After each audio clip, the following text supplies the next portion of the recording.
Hola, soy Salvador Bayarri.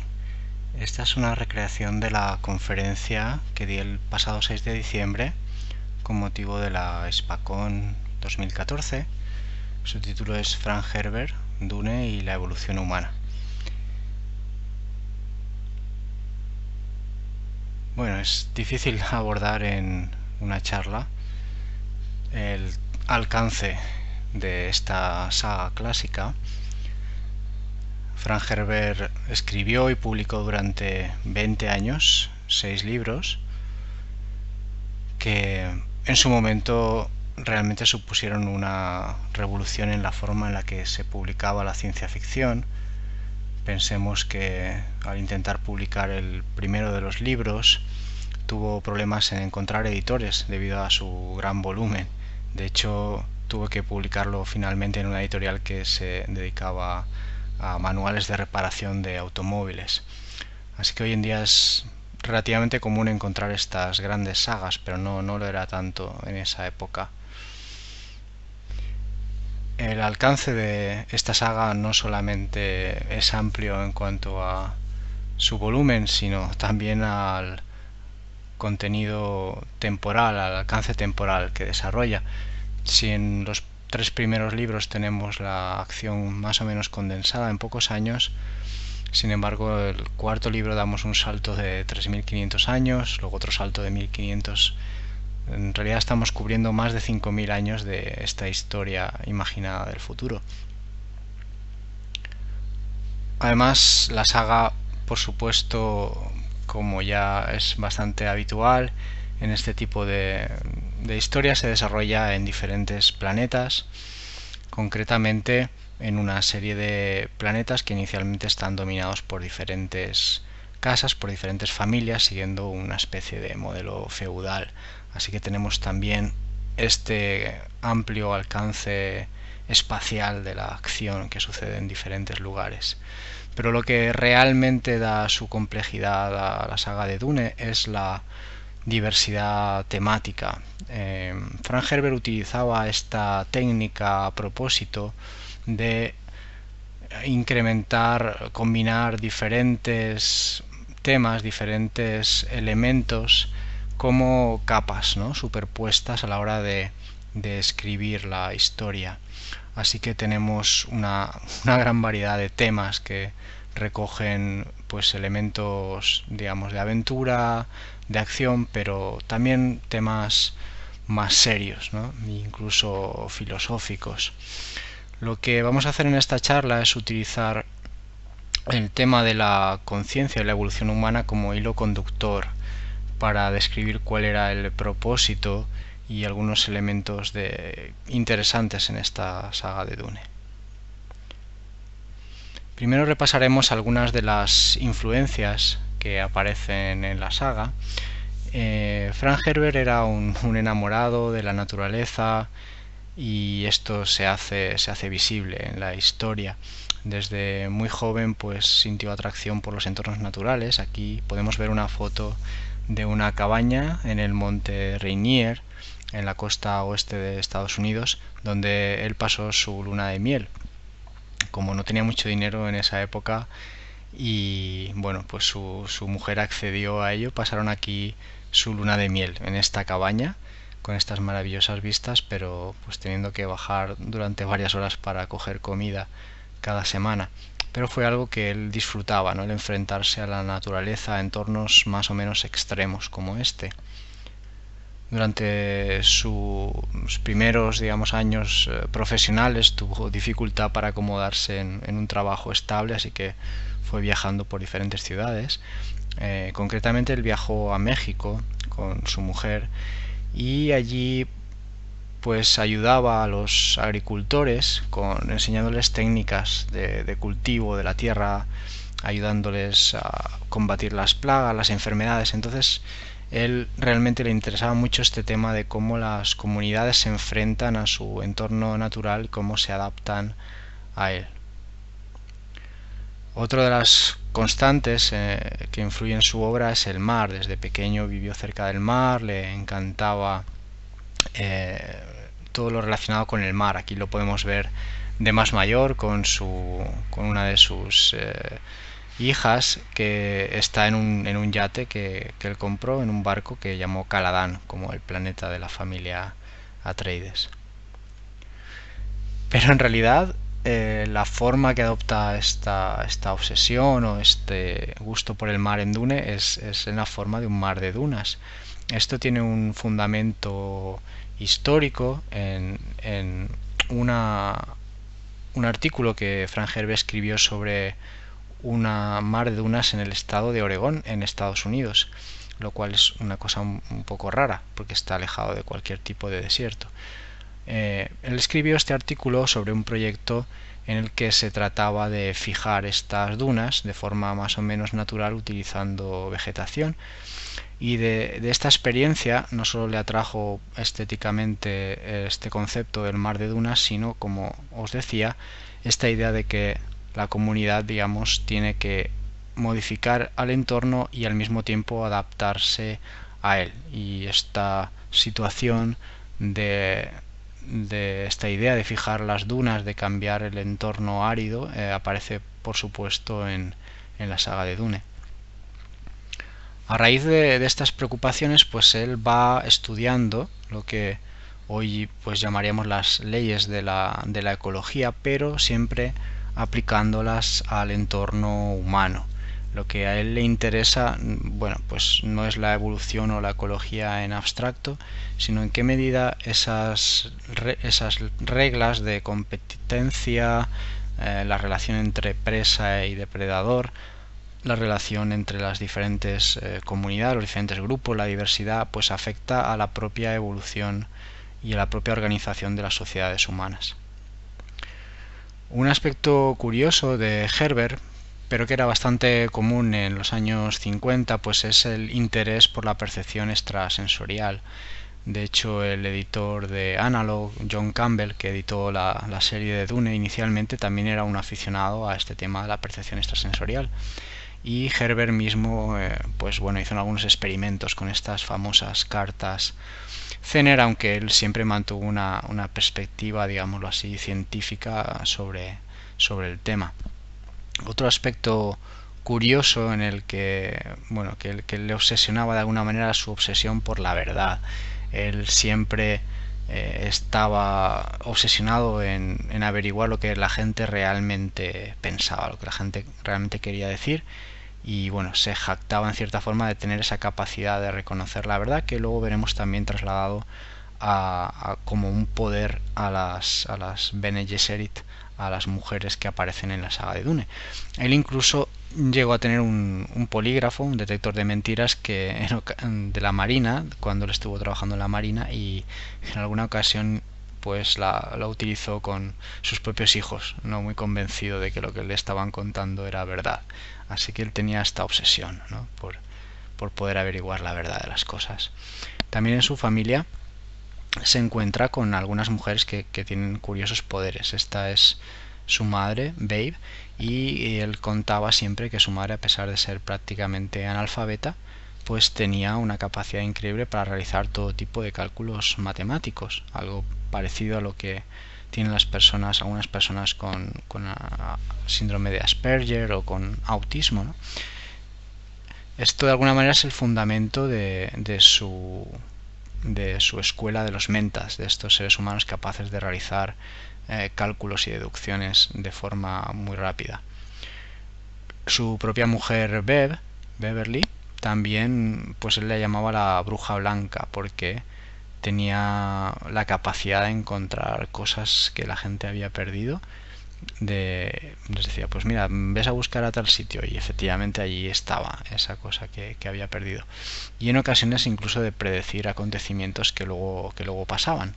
Entonces esta idea de la mujer con acceso a estos conocimientos misteriosos, a estas percepciones misteriosas, aparece también en las Bene Gesserit y en diferentes tipos de sacerdotisas en Dune.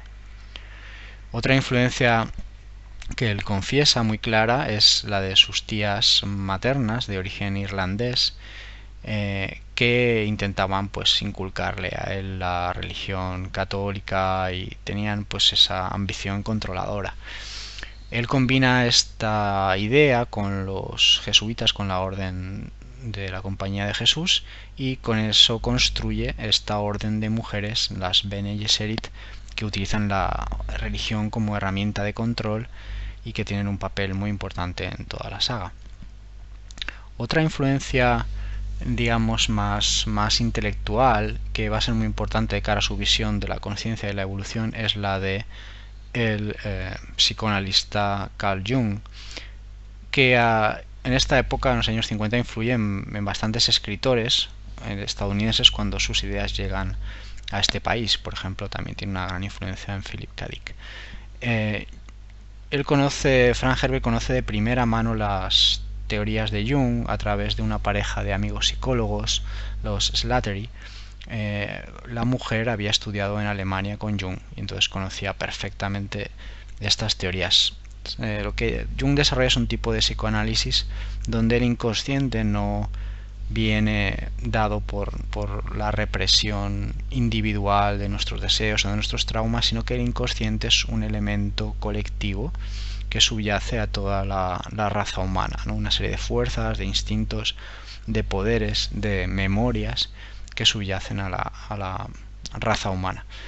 Y como veremos, Herbert va a tomar esto como un elemento muy importante dentro de su visión de la humanidad en Dune, y algunos aspectos concretos como esta necesidad de sacar a este inconsciente, hacerlo consciente, pero dándose cuenta al mismo tiempo del dolor, de la dificultad que involucra este paso.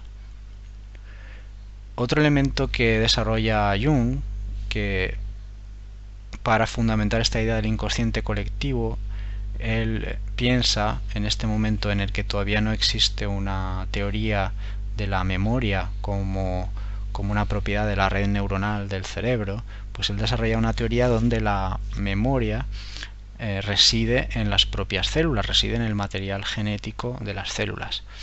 Claro, al residir la memoria en el material genético, pues según esta teoría, sería posible transmitir estos recuerdos, estos conocimientos, estas capacidades junto con el resto del material genético a las siguientes generaciones. Entonces es una idea que Frank Herbert va a utilizar a lo largo de toda la saga de Dune, esta posibilidad de que ese inconsciente que se almacena, ese conocimiento, recuerdo inconsciente que aparece en las células, de alguna manera se llegue a hacer consciente, se llegue a transmitir a las generaciones siguientes. En sus investigaciones espirituales, Frank Herbert utiliza bastantes elementos del budismo zen. Podemos trazar a la visión del zen pues su rechazo de todo tipo de absolutos, ¿no? como camino sin salida del conocimiento. Y veremos que Herbert siempre tiene una visión donde los dos elementos aparentemente contrapuestos pueden ser posibles al mismo tiempo, ¿no? Por eso él no adopta soluciones, digamos, dicotómicas, o no adopta soluciones hacia un extremo u otro, sino que trata de combinar las dos opciones, ¿no? De una manera, como veremos, dialéctica. Incluso algunos elementos que aparecen, algunos conceptos clave, como el camino, el sendero de oro del dios emperador, de Leto II, pues ese concepto del Golden Path, del camino de oro, realmente resuena mucho con el budismo y con los textos clásicos de exposición del budismo, ¿no? como una vía budista.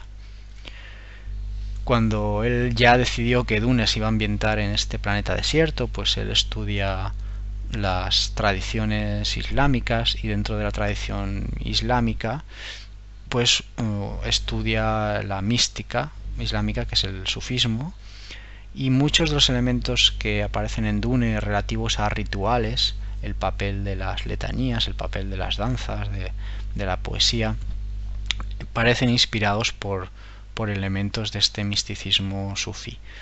De hecho, él, cuando habla de los ancestros de los Fremen, de las tribus que viven en Dune, les asigna una filosofía o una ideología que llama Zensuni, y que sería una combinación de estos elementos del budismo zen y del sufismo. Otro elemento, otra influencia que es clara es el papel de las drogas como una herramienta para acceder a esos elementos inconscientes. Esta idea se generaliza o se populariza en Estados Unidos a partir del trabajo de Aldous Huxley con su libro de las puertas de la percepción, donde él propone, pues a raíz de la aparición de drogas como el LSD, que esas drogas puedan ser utilizadas para acceder a esos conocimientos inconscientes u otras formas de percibir el mundo. El propio Herbert, después de su viaje a México, recibió de un amigo un paquete de peyote, de una droga alucinógena, y bueno, pues la probó, tuvo una serie de experiencias, de visiones que luego utilizó para describir las que el personaje inicial de Dune, Paul Atreides, pues tenía al tomar la droga, la especia melange, ¿no? Él construye esas visiones a partir de sus propias experiencias, aunque no realmente fue un consumidor habitual de drogas, ni mucho menos. Otra experiencia que le influyó para construir la trama de Dune fue el darse cuenta, cuando él participó en la Segunda Guerra Mundial en la Marina, de la importancia estratégica del petróleo. Él se dio cuenta que a la hora de elaborar muchas de las operaciones de guerra, pues lo que se trataba era de romper la infraestructura, los canales de suministro de petróleo. Y él, pues mucho antes de que sucediera la crisis del 73, previó que habría un momento en el mundo donde el petróleo podría convertirse en un bien escaso, y quien controlara ese bien escaso pues tenía en sus manos, digamos, el poder económico, pero también una influencia política. Y de ahí viene la idea de lo que él llama el despotismo hidráulico, que resumidamente pues vendría a decir que quien tiene el grifo, ¿no?, de ese bien tan preciado es el que domina. Y esto queda aplicado en Dune, donde el petróleo es sustituido por la melange, por la droga, por la especia, ¿no? Cuando él investiga para crear ese mundo desierto, ese mundo con unas raíces similares a las árabes en muchos aspectos, pues él lee los libros de Lawrence de Arabia, que es un personaje histórico, es un inglés que fue a Arabia durante la Primera Guerra Mundial a organizar a las tribus árabes para luchar contra el Imperio Otomano.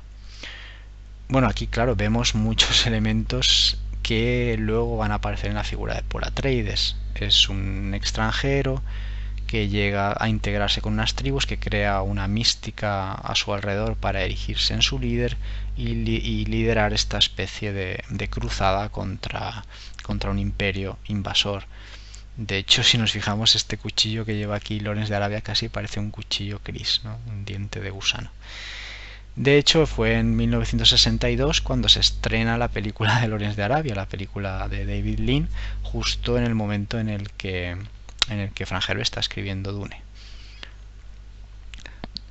Otra influencia fue el trabajo de periodista que durante muchos años desarrolló Frank Herbert, y su visión de la política, el conocimiento que él adquiere a través de su trabajo como escritor de discursos y como organizador de campañas para políticos. Pero él tenía ya por sus amigos los Slattery esta visión de lo que había sucedido en los años 30 en la Alemania nazi, ¿no?, la capacidad de los líderes para generar este seguimiento masivo y ciego de las masas, ¿no?, de la gente que les apoyaba.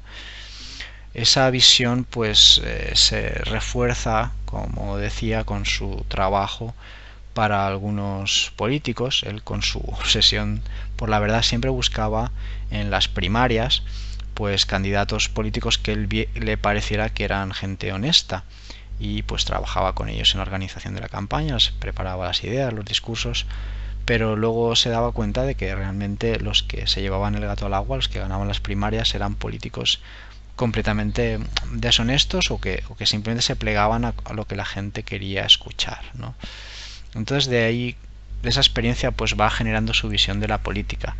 En los años previos a Dune es el ascenso de la familia Kennedy, y él pues le preocupa especialmente, no porque pues hay unas malas intenciones especiales en en John Fitzgerald Kennedy, sino porque se crea una mística tan fuerte alrededor de este personaje que el hecho de poner todo ese poder en manos de una persona, pues le parece muy, muy peligroso. Además, él sabía lo que, bueno, pues tras la figura de John Fitzgerald Kennedy estaba su hermano Robert, estaba pues toda una serie de gente que realmente no eran tan inocentes, ¿no?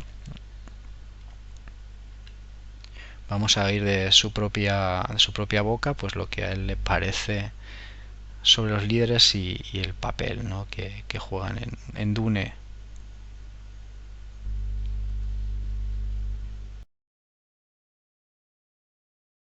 I was almost a historian. I've seriously considered being a historian, and while I was in the throes of this decision, I came on the idea that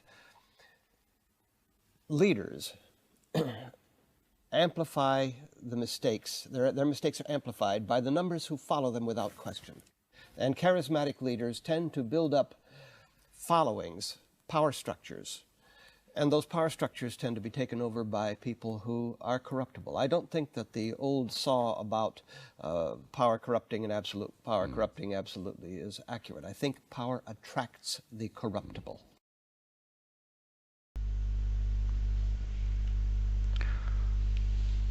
Por último, la última influencia que voy a mencionar antes de que él comenzara a escribir la saga de Dune, solamente publicó una novela.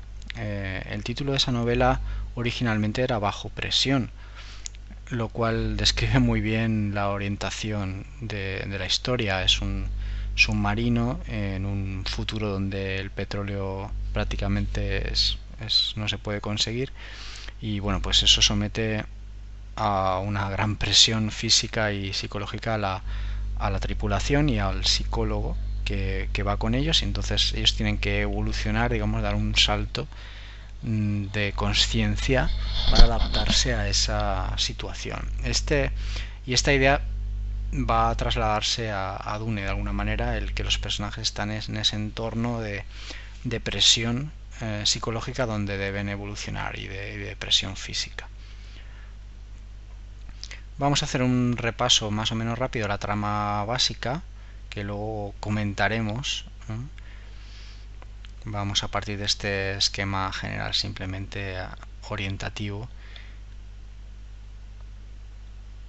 En un remoto pasado se supone que la humanidad pues empezó a dejar más y más tareas en manos de las máquinas, y en algún momento pues se llega a producir una dependencia bastante fuerte de las máquinas. No sabemos si realmente las máquinas llegaron a dominar a los seres humanos, qué terrible fue esa dependencia de las máquinas, o el caso es que en algún momento se produce una reacción, se produce una yihad, una revolución contra las máquinas, y los humanos pues acaban con todas esas máquinas inteligentes, las destruyen y generan una serie de mandamientos en contra de volver a construir ese tipo de máquinas.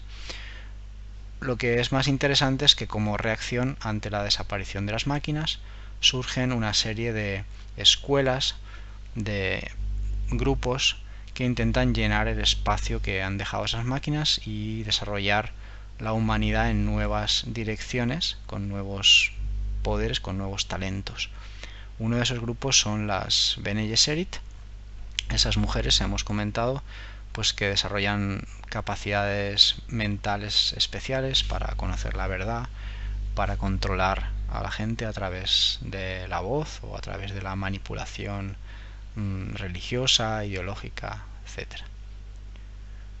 Esas Bene Gesserit tienen un programa de crianza, un programa genético en el cual cruzan gente de familias, normalmente familias nobles, para intentar encontrar una combinación genética, un hombre con unas capacidades, con unos poderes especiales. Pero también tenemos otras escuelas como los Ixianos, que optan por el camino de la tecnología. Se desarrollan, dentro de la prohibición que existe de no generar máquinas pensantes, pero desarrollan pues naves, desarrollan otro tipo de tecnologías. Tenemos también la cofradía espacial, Aquí vemos a la derecha un navegante de la cofradía dentro de su tanque de gas de especia. Lo que han hecho estos navegantes es, mediante dosis masivas de esta droga, de esta especia, pues evolucionar física y mentalmente para ser capaz de percibir el espacio-tiempo, la curvatura del espacio y trasladar naves a través de lo que hoy llamaríamos agujeros de gusano, a través de plegamientos del espacio de un lado a otro, con lo cual son los que hacen posible realmente, al menos inicialmente en la saga, la navegación y el viaje espacial. Hemos mencionado ya la escuela de los Mentats. Son personas que desde pequeñas se entrenan en el desarrollo de cálculos, de deducciones, en el procesamiento de información. Son como computadores humanos, puesto que ya no existen máquinas pensantes. Ellos son los que realizan esta labor, para bien o para mal, a aquellas familias nobles que se lo pueden permitir. Tenemos también la Bene Tleilax, los Tleilaxu.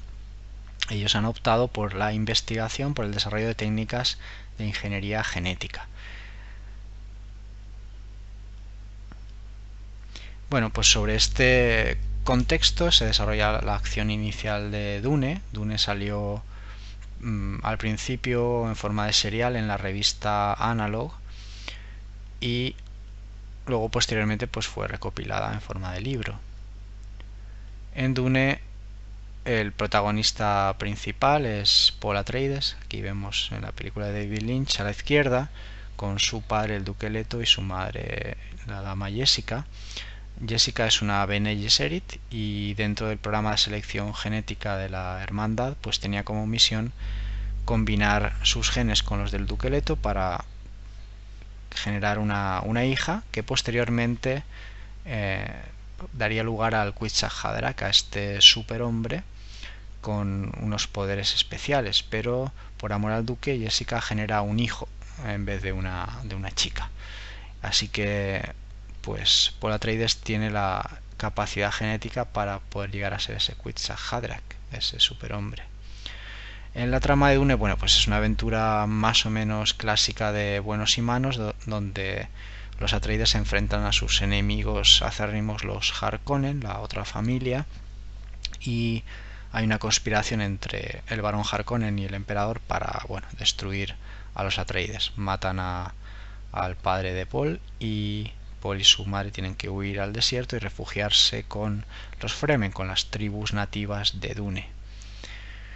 Hay un proceso que vamos a comentar mediante pues Paul desarrolla sus poderes y se convierte en el caudillo, en el mesías de los Fremen en el desierto, y mediante esa fuerza y sus propios poderes de presciencia, de ver el futuro, puede derrocar al emperador y convertirse él mismo en emperador.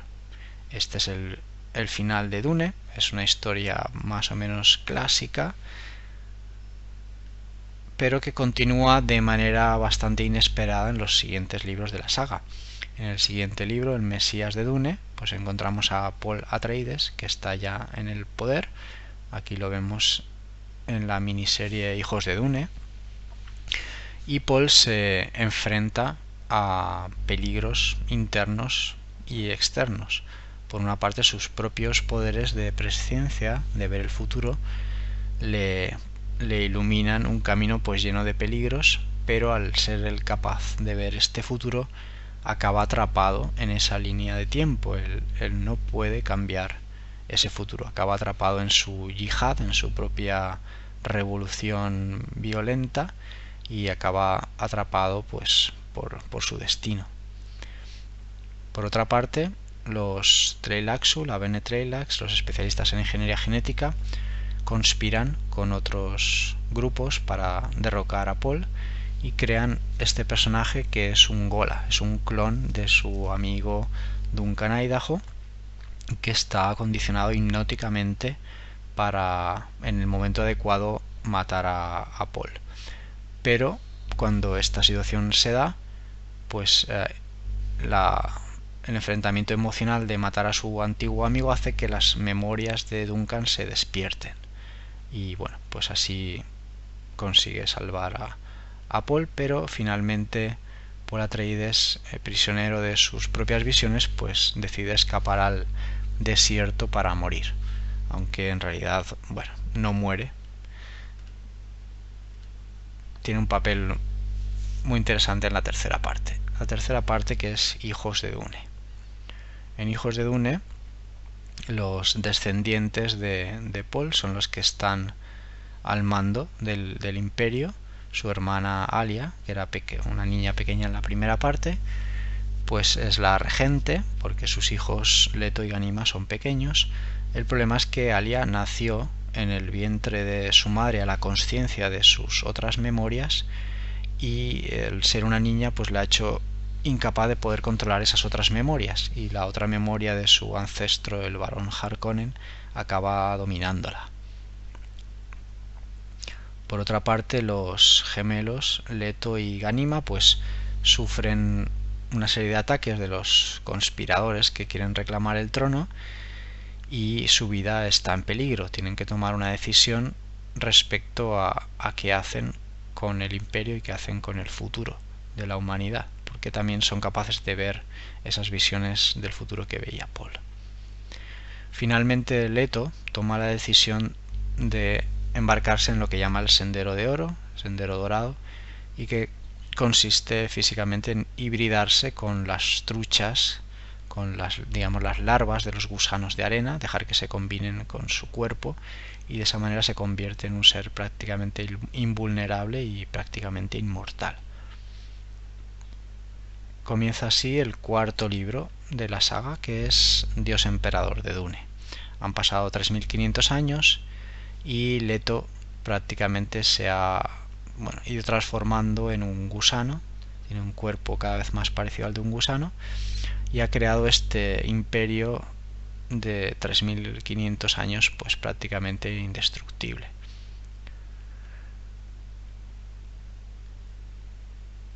Siguiendo la idea del clon o del Gola de Duncan Idaho, pues él va creando estos Golas también, a los cuales les va aplicando también su propio programa de selección genética. En principio no se sabe muy bien por qué esa obsesión por clonar al antiguo amigo Duncan. Y aparecen otra serie de personajes interesantes como Siona, que tiene la capacidad de escapar, de no ser vista por los oráculos o los poderes prescientes como el propio Leto. Pero realmente lo que supone el fin de Leto, lo que le lleva a su muerte, pues es el hecho de que, aunque tiene esa parte de gusano, todavía tiene mucha parte de humano, y los Trelaxu junto con los Ixianos pues conspiran para crear a una mujer de la cual él se enamora, Hui Nori. Entonces eso pues le lleva a un momento de debilidad en el cual decide morir, decide dejarse morir y cumplir su destino. El dios emperador toma esa decisión y muere.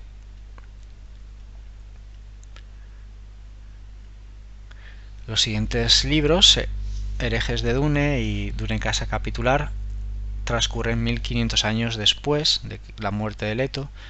Tras la muerte de Leto se ha producido la dispersión de la humanidad por una amplia zona de la galaxia, y durante esa dispersión pues han llenado nichos nuevos, los poderes han evolucionado y aparecen nuevos elementos, nuevos grupos, nuevos personajes. Mientras tanto, en el antiguo imperio, lo que era el imperio de Dune, las Bene Gesserit pues se han convertido en las únicas, digamos, fuerzas organizadas que mantienen más o menos la estabilidad.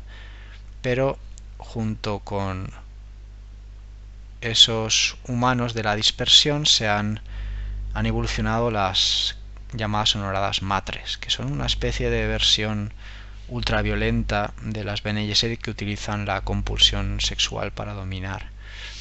Estas honoradas matres, por alguna razón misteriosa que no se acaba de aclarar, huyen de esa dispersión y vuelven hacia el antiguo imperio para enfrentarse y conquistarlo. Tenemos también a los Trelaxu, que en su propia evolución utilizando ingeniería genética han creado unos seres que se llaman danzarines rostro, muy evolucionados, que además de adoptar la forma física de otras personas, pueden adoptar también su personalidad, y con ello están sustituyendo a algunos de los elementos de los otros grupos para hacerse con el control. Las Bene Gesserit cuentan también con sus propios personajes que van evolucionando, van adquiriendo poderes, como el Basar, el general Miles Teg, como Sheana, que es una niña que tiene la capacidad de controlar a los gusanos de arena de Dune, de Arrakis, y como el último Ghola de Duncan Idaho, al que los Tleilaxu han imbuido de algunos poderes misteriosos para contrarrestar las honoradas matres. Pero lo más extraño de estos últimos libros que publicó Frank Herbert es la figura que Duncan es capaz de ver, que son estos ancianos que controlan una red con la que barren el espacio-tiempo y aparentemente son capaces de saber lo que ocurre en cualquier lugar. Duncan puede verlos, pero nunca se acaba de explicar realmente qué son. A él le parece que son danzarines rostro, pero realmente no se explica. Y como final de estos libros, lo que sucede es que una honorada matre capturada por las Bene Gesserit, Murbella, pues acaba siendo convertida en la líder tanto de las Bene Gesserit como de las honoradas matres, intentando unificar los dos grupos de mujeres para enfrentarse a ese algo, ese posible enemigo que hay en la dispersión y que de momento no sabemos qué es.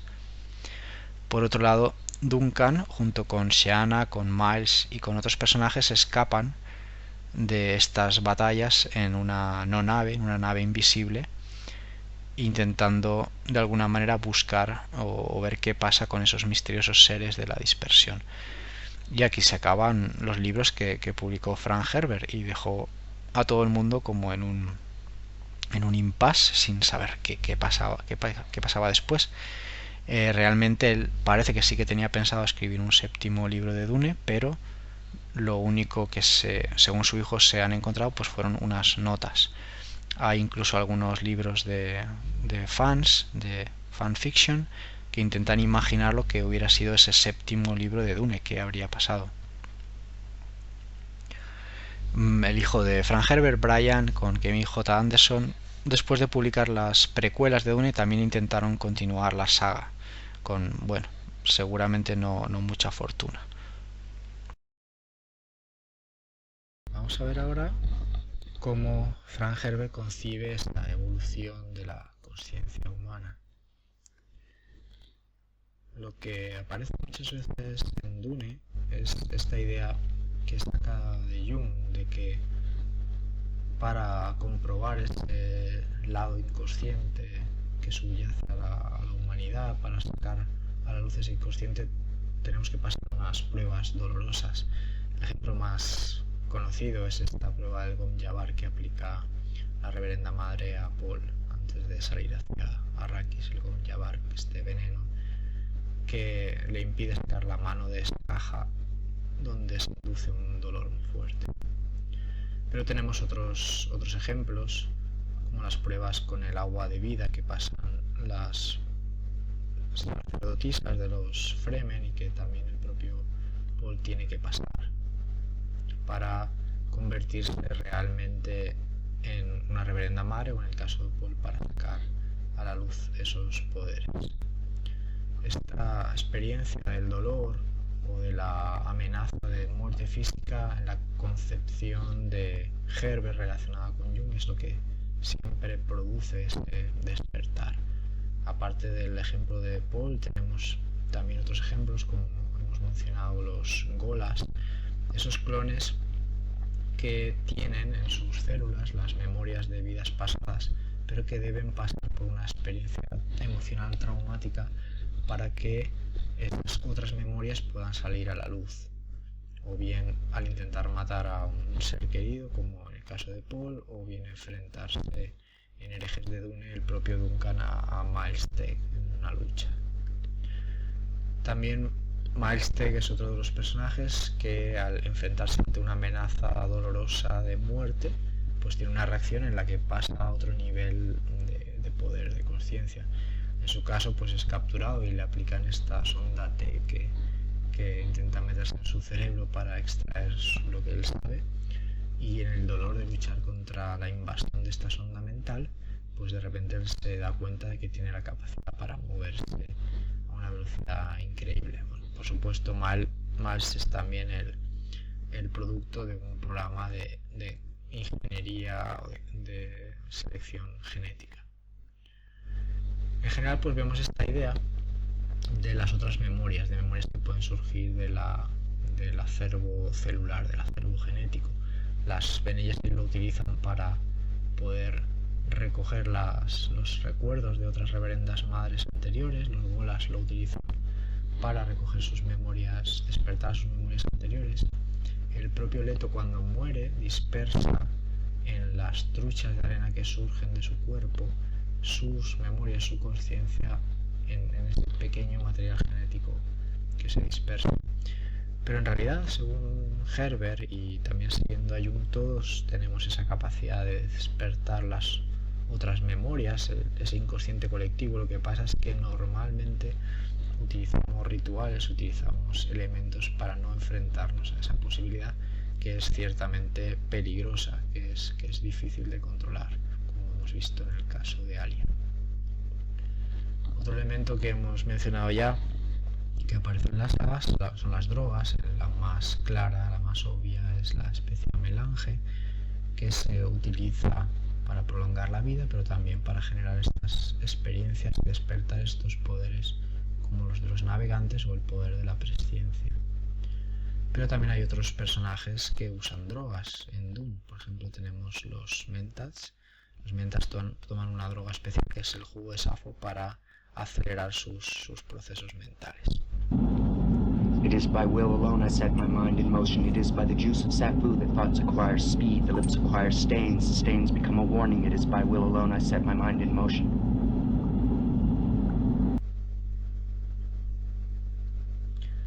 Estas drogas, como casi todo en Dune, en este concepto Zen, no son ni buenas ni malas, o son las dos a la vez. Tienen su lado bueno y su lado malo.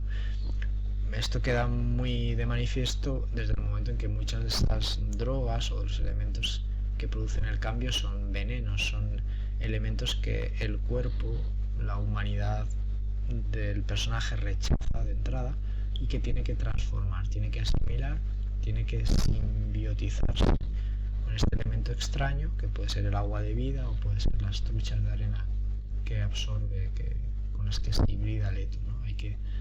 Ese enemigo no se convierte en un enfrentamiento absoluto, sino que debe llevar a una síntesis, debe llevar a una hibridación. Otro concepto que utiliza también Frank Herbert mucho desde esta especie de leyes de la ecología humana es esta idea de que es la presión, ¿no? La presión del entorno, la presión de la supervivencia la que produce esos saltos en las capacidades, en los talentos. Por una parte en las capacidades físicas, pero también en las capacidades mentales, en la concienciación mental. Por ejemplo, en Dune tenemos el caso, por un lado, de los Sardaukar, de los guerreros del emperador, que se entrenan en el planeta Salusa Secundus, que es un planeta completamente inhospitable, ¿no? Es un planeta que es una planeta prisión. Por otra parte tenemos los Fremen, que crecen en unas condiciones también muy difíciles en Dune y también desarrollan esas capacidades especiales mentales y físicas. Vamos a ver cómo el propio Herbert lo explica, ese concepto aquí.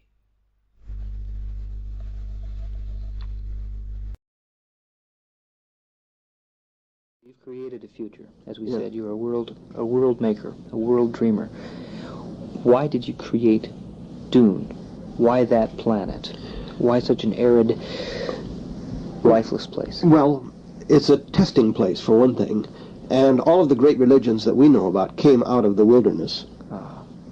So I created a kind of an amplified wilderness. Por tanto, de presiones, entorno hostil, no solamente genera una reacción física de adaptación, sino también genera esa respuesta mística, digamos. Vamos a ver ahora cómo esos conceptos se trasladan no a la evolución de los individuos, sino de la propia especie. Siguiendo esas reglas de la ecología, pues siempre Frank Herbert pensó que las mismas leyes que se dan de lucha por la supervivencia en las especies también se aplicaban a la evolución histórica de las civilizaciones y de los gobiernos. Vamos a verlo en esta animación. Vamos a recorrer la misma trama que hemos visto antes, pero con este concepto de ciclos alternados de estancamiento y de expansión revolucionaria, expansión creativa, respuesta en forma, digamos, violenta o cambios bruscos. Recordad que partíamos de esta situación de un estancamiento de la humanidad, a partir de la cual pues hubo una dominación de las máquinas pensantes. Contra este estancamiento llegó la revolución, llegó la yihad butleriana contra las máquinas, y como resultado de esta lucha se generan estas escuelas con talentos especiales que hemos visto, las Bene Gesserit, los navegantes de la cofradía, la Bene Tleilax y los Ixianos. Pero esta situación, después de una serie de años, también produce un estancamiento. Se crea una situación en la que el emperador y una serie de instituciones como la Shoah tienen unos monopolios que impiden la libre competencia o la creatividad. Contra este estancamiento del imperio es contra el que surge la figura de Paul Atreides, con su poder de presencia. Entonces entramos en un nuevo ciclo revolucionario en el cual aparece la yihad promovida por los Fremen y con el liderazgo de Paul y con su nuevo dominio del imperio.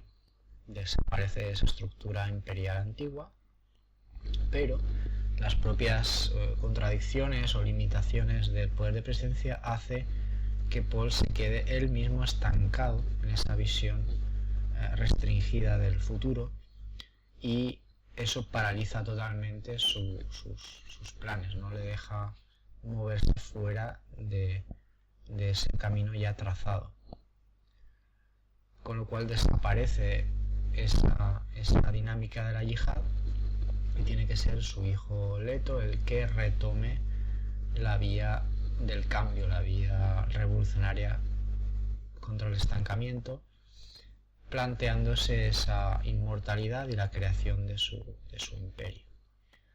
Pero, y este es uno de los elementos más curiosos de la trama, al Leto adquirir este enorme conocimiento de todas sus memorias pasadas y esta enorme capacidad de visión, él se da cuenta de esta dinámica histórica de los ciclos de estancamiento y revolución. Entonces él mismo se da cuenta de la necesidad de forzar a la humanidad a una expansión, a un desarrollo nunca visto hasta entonces, y se da cuenta de que la manera de producir eso es forzar primero un estancamiento brutal, un imperio totalmente controlado, para que a su muerte la humanidad reaccione dispersándose por el espacio. Luego veremos por qué. Así que Leto conscientemente crea un ciclo de estancamiento con su imperio, y a su muerte se produce esa reacción que es la dispersión, donde la gente huye del viejo imperio para colonizar la galaxia, digamos, huyendo de este estancamiento imperial de Leto. Pero en esa dispersión, después de una serie de 1500 años, nos encontramos de nuevo con grupos que han vuelto a un tipo de gobierno oligárquico o aristocrático, como diría Frank Herbert, que son las honoradas matres, y que vuelven, seguramente presionadas por un enemigo externo, a enfrentarse a los antiguos grupos del imperio, a las Bene Gesserit, a los Tleilaxu, y la reacción en este caso es un nuevo cambio en el que las Bene Gesserit se hibridan, se simbiotizan con las honoradas matres y aparentemente darían lugar a una organización renovada que sería capaz de enfrentarse a ese enemigo, aunque realmente no sabemos qué iba a pasar en Dune 7. Vemos entonces que estos ciclos de estancamiento y revolución están también movidos por el conflicto, por el desencanto, de hecho, pues volviendo a la filosofía zen de los opuestos, Herbert dice que la guerra, contra la cual él mismo pues tenía su visión pacifista a nivel personal, pero sin embargo él se da cuenta de que la guerra es un motor como conflicto es un motor de la evolución humana, ¿no? Esa contradicción de que el depredador realmente sirve para mejorar la raza. Eso podemos verlo aquí respecto a un poder concreto que es el de la presciencia. Sabemos que inicialmente los únicos que tienen presciencia son los navegantes de la cofradía, porque han tomado estas grandes dosis de especia, pero contra ese poder limitado pues surge el poder más amplio de Paul, pero a su vez, igual que en una especie de dialéctica hegeliana, cada poder encuentra su contradicción, encuentra su contrapoder. Esta presciencia de Paul se limita a sí misma, pero además los navegantes pueden crear un escudo a su alrededor de manera que Paul no pueda ver ciertas cosas, no puede ver, por ejemplo, cuando se reúnen los conspiradores. Leto, el hijo de Paul, desarrolla una presciencia muchísimo más fuerte y una capacidad de clarividencia de ver lo que está sucediendo en otros sitios, pero a su vez también van a surgir reacciones contra poderes que van a limitar ese talento. Los ixianos desarrollan no estancias o no naves donde el Leto no puede ver qué está sucediendo. A su vez, eso me genera una reacción posterior donde Miles Teg será capaz de ver esas no naves. Entonces vemos que es siempre un ciclo de acción-reacción. También Siona y sus descendientes resultan ser invisibles las capacidades oraculares de Leto o de los navegantes, pero en cambio esos misteriosos seres que están en la dispersión, Daniel y Marty, esos aparentemente danzarines de rostro, tienen esa red con la cual pueden ver. Y a su vez Duncan Idaho desarrolla un contrapoder para poder ver y escapar a esa. Así que vemos que hay esta continua tira y afloja entre los poderes en la continua evolución. El planteamiento de Herbert es que los humanos, como cualquier otra especie, tienen el objetivo de sobrevivir y nos enfrentamos a un universo que es imprevisible, donde, como hemos visto, cada situación genera su contrapoder, cada imperio tiene su enemigo, nada es estable, todas las leyes son cambiantes. ¿Cómo enfrentarnos como humanidad, como especie, a ese universo imprevisible? Eso es lo que intenta estudiar o intenta describir Herbert. ¿Y a qué peligros del futuro se está refiriendo concretamente? ¿En qué está pensando? Bueno, muchos han interpretado que ese enemigo de la dispersión, el enemigo último, pues serían otra vez las máquinas pensantes, el regreso de esas máquinas pensantes. Eso es lo que utilizan Brian Herbert y Kevin Anderson en sus secuelas. Sin embargo, esto no está claro desde los libros que escribió Frank Herbert. Solo hay un elemento en una visión de Siona donde Siona ve en el futuro estas máquinas atacando a los humanos, pero es simplemente una visión como otras que hay. Sin embargo, es un tema muy de actualidad, la posibilidad de que esas máquinas que estamos desarrollando adquieran la capacidad de enfrentarse a nosotros, ¿no? Reaccionen contra nosotros. Por otro lado, tenemos las plagas biológicas o plagas que en un futuro pudieran desarrollarse a partir de tecnologías que estamos desarrollando ahora, de las nanotecnologías, ¿no? De que perdiéramos la capacidad de controlar estos seres microscópicos.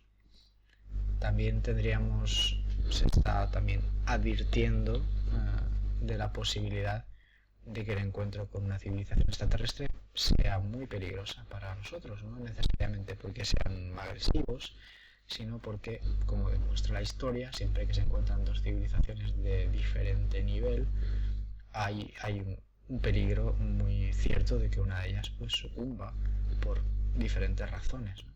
Por incapacidad de convivir juntos, por un peligro biológico que pase de una a otra, etc. Tenemos también la posibilidad de que haya una catástrofe natural, como sabemos que ha pasado en el pasado, en la Tierra, o una catástrofe artificial que nosotros generemos de alguna manera con nuestra tecnología, que es cada vez más potente, más avanzada. Y la razón de que seamos tan vulnerables ante este tipo de catástrofes, y lo resalta Herbert varias veces en la saga, es que todos los huevos de la humanidad están ahora metidos en la misma cesta, que es nuestro pequeño planeta.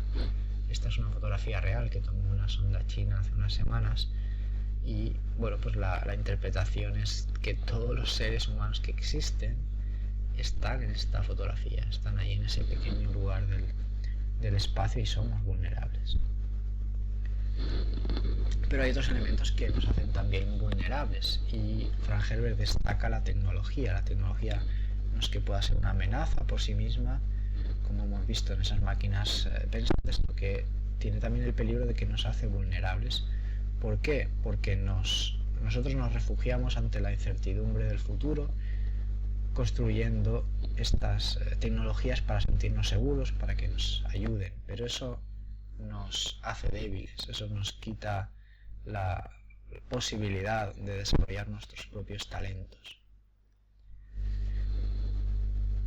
Otra razón por la que somos vulnerables, según Herbert, es porque ante ese miedo de un futuro impredecible generamos lo que él llama las místicas o bien de tipo religioso, o confiamos en un mesías, en un héroe, en un líder, confiamos en la tecnología, en que la tecnología nos salve, confiamos en la naturaleza, en que la naturaleza es bondadosa, o que si nos comportamos de una manera natural pues vamos a ser aceptados mejor por el universo.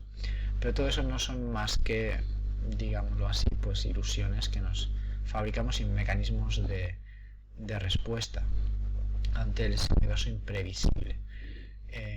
Herbert critica también o señala el peligro de las utopías, de las ideas de crear un mundo perfecto, mostrando que realmente si llegáramos a ese mundo perfecto, pues eso podía ser lo peor que le pasara a la humanidad. Primero porque nos dejaría estancados en una única vía, en una única línea, y seríamos muy vulnerables a cambios, ¿no? Otra razón es que nos debilitaríamos, ¿no? Perderíamos nuestra ansia de cambio, perderíamos nuestra ansia de expansión si realmente llegáramos a una situación en la que estuviéramos completamente satisfechos. Eso es un peligro. ¿Cómo conseguir entonces la supervivencia? Si no... Herbert nos advierte de que eso no lo vamos a poder conseguir mediante el control, ni lo vamos a poder conseguir intentando predecir este futuro, que es imprevisible. Incluso aunque tuviéramos la capacidad de predecir completamente el futuro, eso lo único que haría sería limitarnos a una única vía y hacer nuestro futuro más peligroso. Vamos a ver un par de ejemplos que aparecen en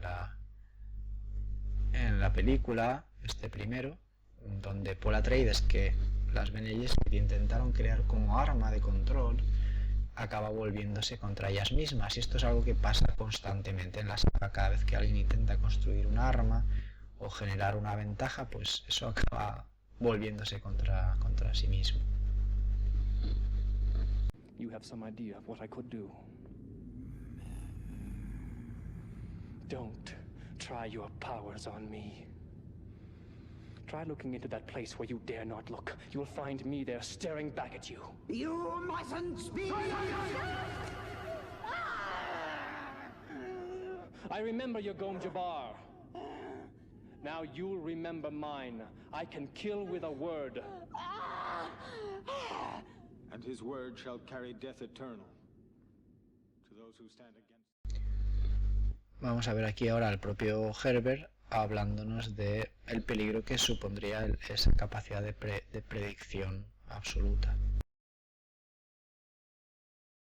But isn't this tremendous response that you've received from your writing based upon that eagerness, people wanting to know, people wanting a window to the future? Oh yes, but you see, it's the future that is in question. The value of surprise gets thrown out the window if you believe in absolute prescience. Por tanto, esa capacidad de predicción absoluta no solamente es que sea imposible, porque el universo al final es imprevisible, sino que sería un peligro para nosotros. ¿Cómo conseguir entonces la supervivencia? ¿Qué es lo que Herbert está proponiendo que la especie humana debe intentar hacer? Pues él sigue las enseñanzas de la ecología aplicadas a la especie humana. La ecología nos dice que cuanto más adaptable es una especie, más capacidad tiene de supervivencia. Entonces Herbert insiste mucho en mantener esa capacidad de adaptación, de no encerrarnos en una única vía. Eso está relacionado con su propuesta para desarrollar la diversidad. Y aquí, bueno, no está hablando de este concepto políticamente correcto de diversidad, sino que está hablando de este concepto científico de la ecología, de que cualquier sistema biológico, cuanto más diversidad posee, tiene mayor capacidad de adaptarse ante un cambio potencialmente peligroso. También Herbert desarrolla esta idea de que nuestra capacidad de creatividad, nuestra variedad es lo que nos hace fuertes, y que debemos preservar esta capacidad de ser diferentes, de ser originales. Para embarcarnos en un programa como este, la humanidad tiene que ser consciente de estas leyes de funcionamiento de la historia y de la evolución que hemos visto, aprovechar de alguna manera ese acervo inconsciente que tenemos, esos impulsos que nos empujan hacia la creatividad. Por tanto, aunque no podemos dominar esas fuerzas de la historia, aunque no podemos controlarlas ni predecirlas, debemos ser conscientes de que existen y debemos intentar de alguna manera montar encima de ellas, bailar encima de ellas. Eso es lo que está proponiendo Frank Herbert con esta metáfora de montar el gusano, y que más claramente es la opción que toma Leto para convertirse en Dios emperador. Él se hibrida su humanidad con esa fuerza inconsciente de la historia, con esa fuerza genética que representa el gusano de arena. Vamos luego a ver a Herbert explicándolo. De esa manera podemos intentar canalizar esa energía instintiva que llevamos en ese acervo genético. Nosotros como seres vivos tenemos ese impulso de reproducción, de procreación, de expansión, de creación, y eso hay que canalizarlo. No se puede reprimir, no se puede controlar, pero se puede canalizar, se puede intentar utilizarlo para el bien de la especie. Frank Herbert hablaba de orientar esta energía hacia una noble finalidad, y la noble finalidad última sería la supervivencia de la especie. Vamos a ver cómo Herbert explica este papel de canalización del gusano como elemento irracional. For example, the worms. The worms are the monster, the mindless monster in the depths that guards the pearl of great price. It is the unconscious animal. It's the black bull of the corrida. You see? It limits your options of how to deal with it. Yeah. It is the welling of violence that comes out of humankind. Now, I don't want to breed out or condition out of humankind the competitiveness, because we're a universe which can throw surprises at us despite our predictions, despite our best predictions. And we have to be able to respond to this universe with all of our options open. We don't close off any options. If we can respond non-violently, that of course is preferable. But if all that's left to us is violence, then we dare not close off that option. I don't depend just on rationality. I depend on the need to survive, on the urge to survive, on the desire to survive as a species. This is behind a lot of what I write. It pleases me to think that 20,000 years in the future, 20 million years in the future, there will be human beings around enjoying life the way I enjoy life.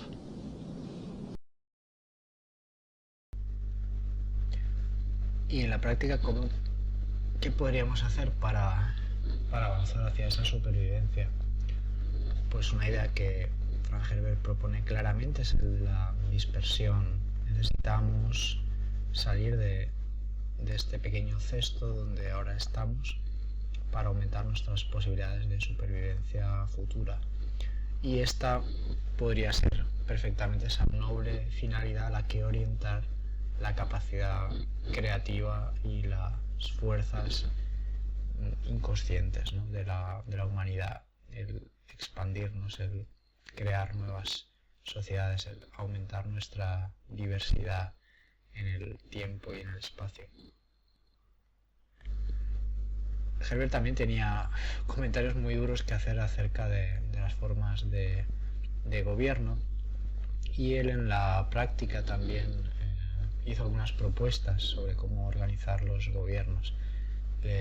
Resultaba preocupante el hecho de que los gobernantes siempre tuvieran tendencias aristocráticas, siempre acabaran por asumir que el poder era un derecho y que ese tiempo que iba transcurriendo pues acentuaba todavía más esta tendencia, por lo cual en la práctica propuso que hubiera comités de ciudadanos y que tomaran decisiones, que si había algún cargo público no podía tener una duración superior a un año, lo cual es una propuesta de bastante actualidad.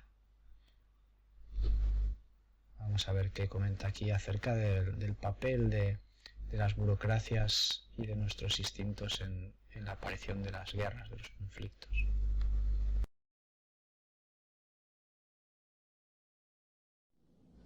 I think that we can't address this problem of war unless we address our own bureaucratic tendencies, our tendencies to create a structure such as the World Without War Council, which then becomes much more interested in maintaining its own form, its own identity, the ongoing need for its services, rather than to create an organization, a form, which puts itself out of business.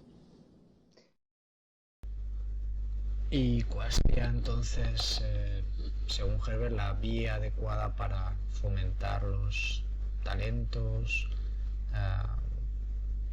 dirigir a la humanidad en un sentido u en otro? Sería el utilizar la tecnología, el utilizar la ingeniería genética, desarrollar nuestros poderes mentales, nuestros poderes físicos.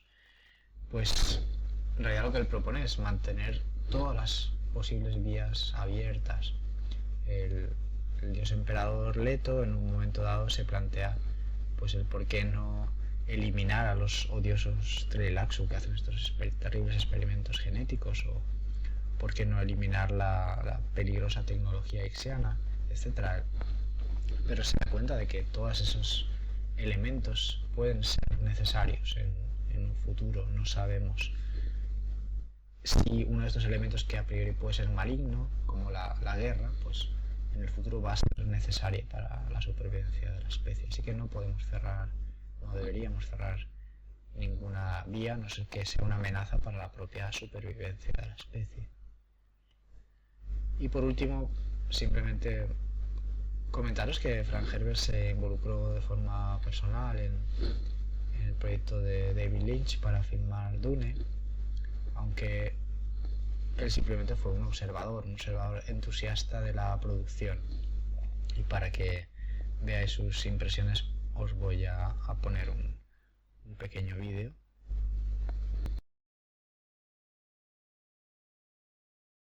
as Dune. Slate one, take one. This is, I'm sure, going to go down in history as one of the few films that follows the book so carefully that people are going to leave the theater trying to ask themselves, what did they leave out? Bueno, obviamente Frank Herbert fue muy entusiasta y luego la película de Lynch pues tuvo que sufrir muchos recortes, así que realmente se dejó mucho de lo que era el plan original, de lo que era la historia original. Si queréis averiguar más sobre Frank Herbert y Dune, yo recomiendo, por un lado, para conocer aspectos de su vida, anécdotas, la biografía que ha escrito su hijo Brian Herbert, que se llama Dreamer of Dune. Pero si queréis entender lo que hay detrás de la historia de Dune en términos temáticos, de las influencias y los objetivos de Herbert, así como de otras novelas, la relación que tienen, os recomiendo el libro de Tim O'Reilly, que hoy en día es más conocido por ser un gurú de internet, pero que hace muchos años escribió un libro sobre Frank Herbert que no se puede encontrar fácilmente, pero que podéis descargar ahí gratuitamente desde su sitio web. También podéis consultar un resumen de esta conferencia en la revista Minatura, una revista electrónica que dedicó recientemente un número a microrelatos y artículos dentro del universo de Dune. Hay un artículo mío que es un resumen de la conferencia. Y ahora, bueno, simplemente como publicidad final os comento, ahí tenéis los datos de mis libros, El Profeta Americano, que es un guión basado en la vida de Philip K. Dick, y este primer libro de una trilogía, es una aventura de ciencia ficción que muy pronto tendrá su continuación con una segunda parte que se va a llamar El Juego de las Esferas.